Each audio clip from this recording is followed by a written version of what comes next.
गुंबद जो देखोगे ज़माना भूल जाओगे। अगर तैबा को जाओगे तो आना भूल जाओगे। ना तेरा ज़ियादा चांद तारों अपनी रंगत पर, ना तेरा ज़ियादा चांद तारों अपनी रंगत पर।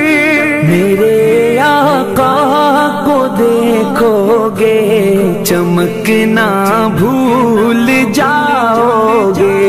मेरे आका को देखोगे चमकना भूल जाओगे।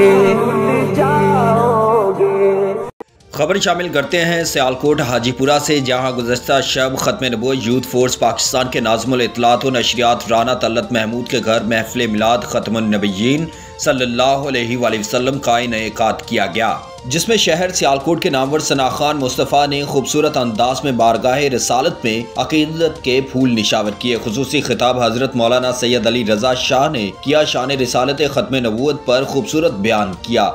तमाम उम्मत मुसलमा के लिए बिलखुसूस राना तलत महमूद और बरादरान के लिए के वालिदैन के लिए खुसूसी दुआ की गई। प्रोग्राम में अहले इलाका ख़त्म नबूवत यूथ फोर्स पाकिस्तान के मरकजी और अमीर और जमातों के कारकुनान ने शिरकत की। महफिल मिलाद के मौके पर तमाम उम्मत मुसलमा को ये पैगाम दिया गया कि नामूस रिसालत और शान सहाबा पर की नामूस पर पहरे दो, चाहे हमारी शाहरग ही क्यों न कट जाए।